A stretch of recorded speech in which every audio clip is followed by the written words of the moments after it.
third act of the film finds all of our main characters in New York City, right in the heart of New York City. And Bruce sees what's happening, knows that the military can't do anything about it. It has to be me. And for the first time in the movie, he's going to take the chance to willingly bring the Hulk out of him to face this creature. You think you can control it? No, not control it, but I don't know, maybe aim it. So he makes a radical decision to lower the back ramp of this helicopter. Stop! What are you doing? And leap out.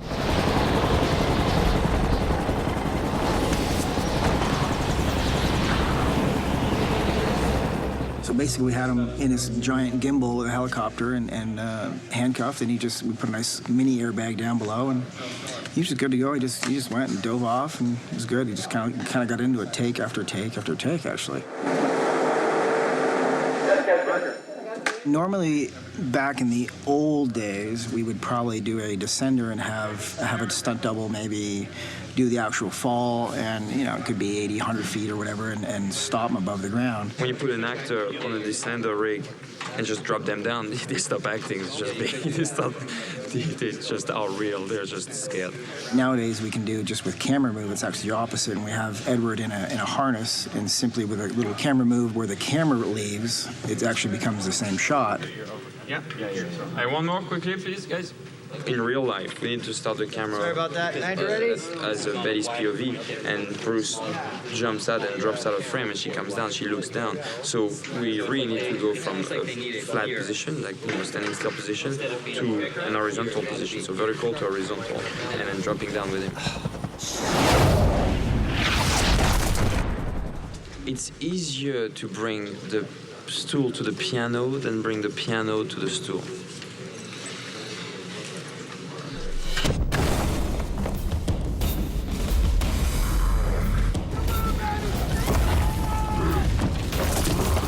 Encounter Abomination, he's already created some damages. He's throwing cars, which is an ode to the Abomination Avenue. It's a comic where he's running after people, and then there's cars and people flying everywhere. We have a little bit of an homage to pay there, so we had to toss some cars, quite honestly.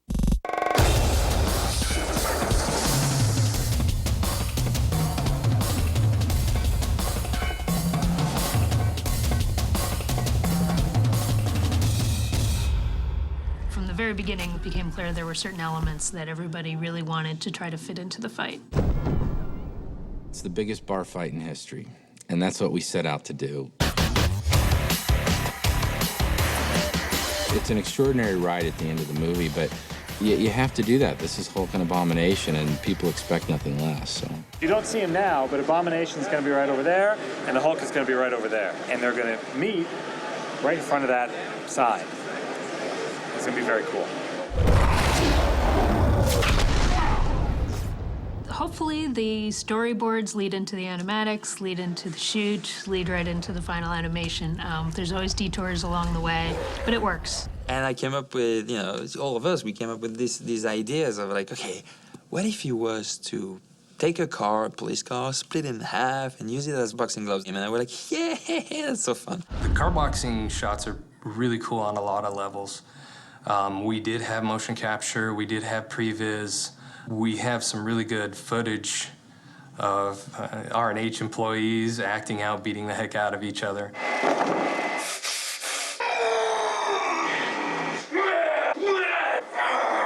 And then Amanda's a really good animator. She's the most meek, mild individual you could ever see, and we gave her these punching, crazy big, boxing glove punching shots, and she was awesome. Her alter ego really came through there. I've done gentle and soft and nice, and I just really wanted to, take out some aggression and beat up a monster with another monster and cop cars.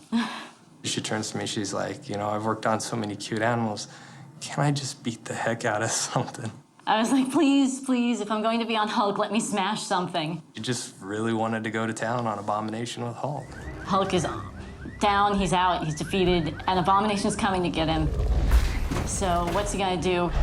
He sees a cop car, and he smashes, Hulk smash, and those shots were done previous to the ones that I did. And then my shots, he grabs each of the gloves, picks them up, pounds them, roars at the screen, and then comes charging in full speed at Abomination, and he just lets him have it. I mean, there's no way that a bomb is going to win this battle with the two gloves on his hands, and he's just pummeling, and there's just pieces flying everywhere. This was a really great shot.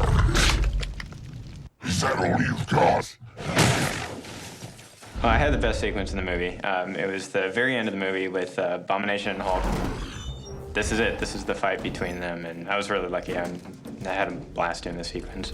It's all action stuff, you know, and as an animator, it really doesn't get better than that. It really hit home when Ed and Louis came into the studio and they presented us what the end of the movie was going to be. If you're Hulk, it has kind of a... Ed and Louis acted it out in front of us in the screening room, and could just see my face, you know, what they wanted out of this thing and the amount of time we had left. My first take on it was, wow, that's a lot of work, and we don't have a lot of time, but it's going to be really fun. And action!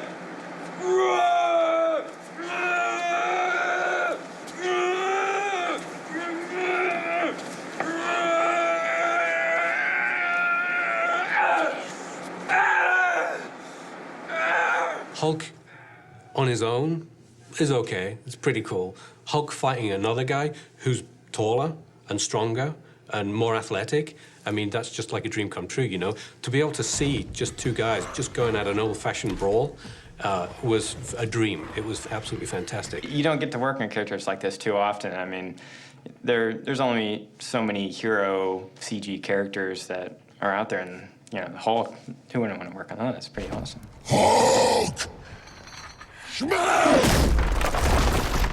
Yeah, it was certainly the dream project for a lot of people around here. Everyone was thrilled when we got the job, and I've never seen such excitement day to day from a crew. It's been great.